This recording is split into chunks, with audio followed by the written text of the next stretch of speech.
In today's video, I'm putting together a brand new folio kit called Zinnia Garden. I wanted this kit to feel like summer, before everything gets fried by the sun, when the flowers are still bright, and I haven't given up on watering yet. Welcome to Phantom Charm Studios. I'm Tammy, and today we're going to assemble the folio, add the pockets, fill it with tags and journaling cards, and do a little decorating so you can see how the finished kit comes together.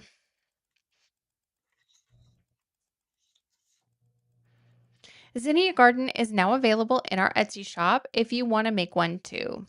This kit includes two different cover options, 10 pattern papers that I'm not showing here, and 9 ephemera sheets. It's full of pockets, an envelope, journaling cards, tags, a full sheet of fussy cuts, and other layering pieces. I'll leave the link in the description box along with a YouTube coupon code. I cut all of my pieces ahead of time to keep the assembly moving. All you need is scissors and a paper trimmer if you use one. This kit is a mix of flowers with some vintage images. There are floral study cards, a seed packet, dictionary page, tags, a library card, a postcard, and this grid is one of the bonus patterns. If you want journaling space on the backs of your cards, print one of these lined or grid papers on the back side before cutting the ephemera apart. And here's a look at another pattern that's included. This one is a nice neutral print that works great for the inside cover.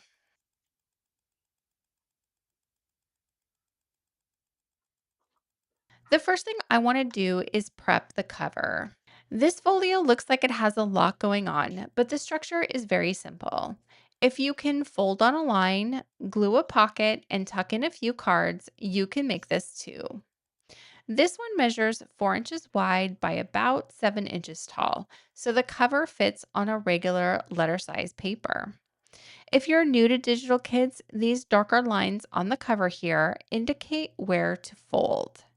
You don't need any tools for this, but if you have a scoreboard, it does make it easier when you score the lines. My scoreboard was not near my desk, and reaching for it was too much effort while I was filming, so I'm folding this one the old fashioned way. Once I get the fold lines in there, I can go back over the edge with my bone folder to burnish the crease. The crisper the edges are, the better.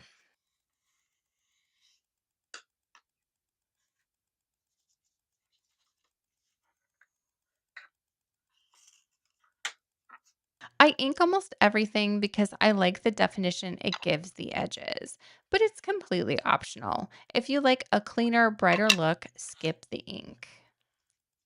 The first crease usually behaves, but the second one reminds me that tools, like the scoreboard, exist for a reason. I should have grabbed mine, but I will just continue. Burnish down the second edge and ink as needed. The other reason I like to ink edges is to blot out the white core of the paper, which gets more exposed when you fold and crease the paper.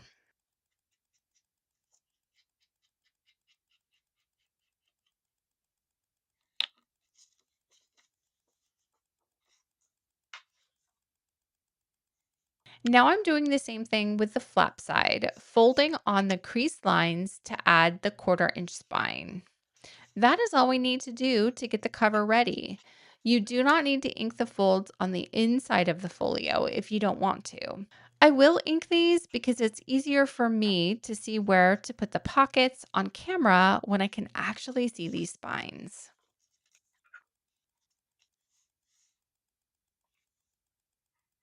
Next, I'll build the inside pockets. I'll show you which ones I'm using where, but nothing has to go exactly where I put it. Use the combination you like best. Well, here comes my supervisor. This is Harley, and chances are slim that she'll sit nicely until this tutorial is over. She would like her needs addressed without further ado, so I'll be right back. Okay, back to creating. I added inking to the second crease lines inside the folio. That should make it clear on camera where I'm placing the pockets. And this gives a good angle to show the 1/4 inch spines on both sides that will give this folio room to add all the goodies inside. This is how I'm placing my pockets. The pink polka dot pocket and the flowers will go on the right side, and the green polka dot and the blue sky pocket will go on the left. That orange pocket at the top of the screen is meant to go on the back cover of the folio. I just opened a brand new bottle of Fabri-Tac glue. This is my favorite journal making glue. It's not water based, so it does not warp the paper. This is one of those moments where I get to be the example of what not to do. I'm adding glue to the bottom edge here, but once I started filling the pocket, I realized that the taller pieces would slide in more easily if I had only glued the sides. The floral pocket goes on top and will close off the bottom anyway, so learn from me and skip the bottom glue on this first pocket. I'm making sure that when I add the pocket, I'm placing it on the panel in between the fold lines. That part matters. If the pockets cover the spine area, the folio may not close cleanly. And because I didn't use the scoreboard, my folds made my panel a bit smaller. I did have to trim a tiny margin off the pocket on both sides to get the pocket to fit perfectly. This floral pocket will get stacked on top. Add glue to both sides and to the bottom. When you leave the bottom glue off the polka dot pocket, it's okay because this one will seal the bottom and keep everything inside the folio. Once the pockets are down, double check the folds like I'm doing here to make sure that the flaps on the folio still fold over. With these in place, I'll add the blue sky pocket and the green pocket on the left panel. I'm adding glue to the bottom and the side of this pocket with the sky and the butterfly on it. When I add this to the folio, I'm making sure that the pocket is glued to the left side of that fold line. Keep that 1/4 inch spine on both sides of the panels clear. This green polka dot pocket has flaps that you'll fold back. These make the pocket roomier inside so that you can slip multiple items or even a small notebook. If you want your pocket to be more snug, you can always snip off the flaps. Only add glue to the flaps and then layer on top of the blue sky pocket aligned with the left edge. That's all the building we need to do inside the folio.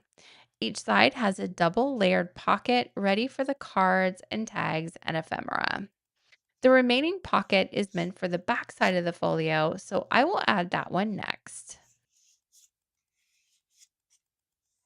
For this one, add glue to both sides and to the bottom.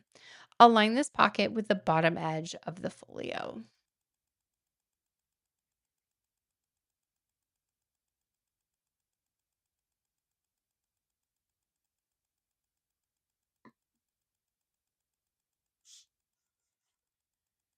Now that the structure is built, I get to fill up the folio with all the pretty things.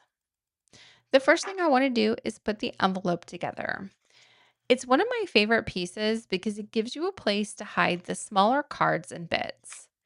I've already inked the edges, so now I'm folding the side flaps and the top and bottom flaps. I will place my envelope in the bottom pocket. But if you fill yours up, it could also go in that roomier green polka dot pocket. I really like this side with the striped wood grain showing. When I glue this, I'm only adding glue where the side flaps meet the bottom flap. You want enough glue to hold the envelope together, but not so much that you accidentally seal the whole thing shut. Ask me how I know.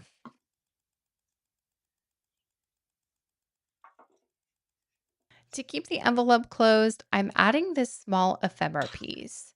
I'm just adding a bit of ink to blot out the white edge. This can attach to the bottom side of the envelope, and then the top flap can tuck behind this piece as a closure.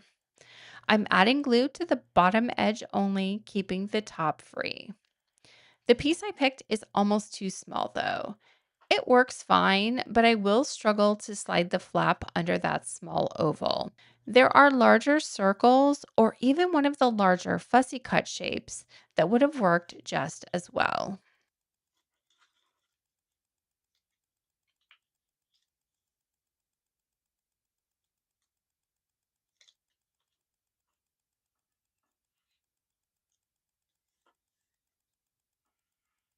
On the tray, I will find a word phrase that says tucked away, so I'm going to add this on top. This will add a little extra stability to the smaller oval piece.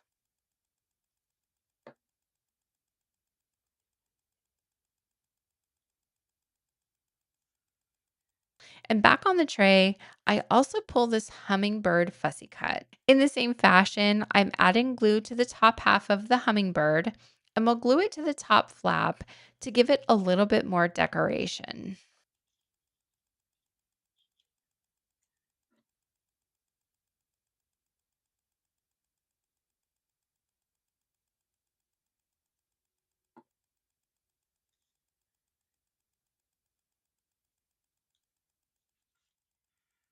As I mentioned, many of the smaller journal cards will fit inside this envelope.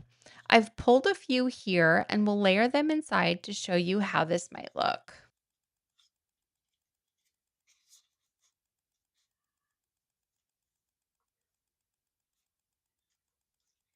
And now I've added the floral study card to the back pocket on the left side. There are two different floral study cards to mix and match, and they offer plenty of journaling space on the back. Here are two more cards that come on the ephemera sheets. One has journaling lines and the other has grid lines. I'm going to glue these back to back with the other two cards from the same sheet.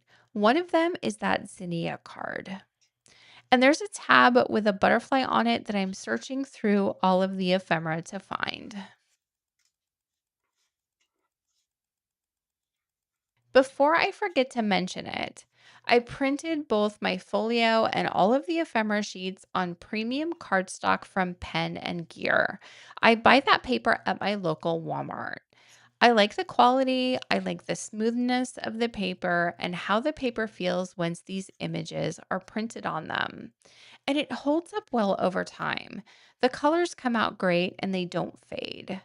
Of course, every printer is different, all inks are different, but I've been pretty happy with the cardstock that I buy.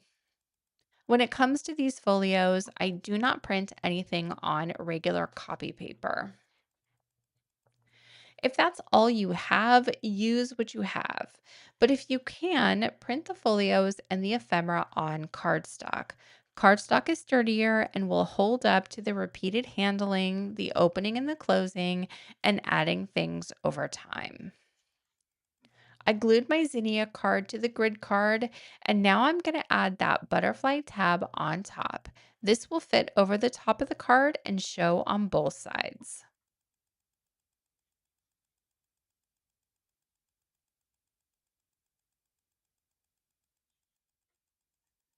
I did the same thing with that public library card. I glued the card with the journaling lines on the back. I always try to add cards and tickets and tags in different sizes and colors. Some pieces are wider, some are taller, some are long and skinny, like the garden party tickets. There is plenty of variety to add layers inside all of the pockets. While this folio is a great standalone project, I do like to add a lot of things to these kits. If you wanted to add this to a larger existing junk journal, all of the pattern papers and the additional embellishments give you the ability to decorate a couple of additional pages so that it looks like everything coordinates. This image has a crochet doily on it with a zinnia flower on top. It's always nice to have a round piece or two to tuck in and soften all of the sharp corners of the square pieces. There are several definition cards in this kit. I'm searching the tray for one that says zinnia flowers. That's the one I'd like to add and build a little cluster onto that green polka dot pocket. Speaking of circles, I'm going to use this one with several flowers on it as the cluster base. Again, stacking pieces with different shapes together makes a more interesting and dynamic design. This is the part where a more organized version of me would have pulled all of the embellishments ahead of time, but that version was unavailable today. I always like to include more ephemera than you need for the folio itself because I want the project to feel like it has options. You can fill the folio, decorate a few extra journal pages, or save the leftovers for another project. I'm adding a butterfly fussy cut to finish off the cluster. I'm only gluing down the center of the butterfly so that I can pinch up the wings and give this cluster a bit of dimension. Turning to the pocket on the back of the folio, I'm going to add a little cluster of embellishments here as well. In the pocket, I like to stack things at different heights, find pieces in different colors, and use different shapes. I'm using another circle embellishment as a cluster base, and on top have added two small labels. The last step is the closure. My favorite way to close these folios is with a low profile Velcro dot. I like these because they don't add much bulk and they disappear pretty well into the paper. The easiest way to line them up is to stick the two sides of the Velcro, the fuzzy side and the bumpy side, together first with the adhesive facing out.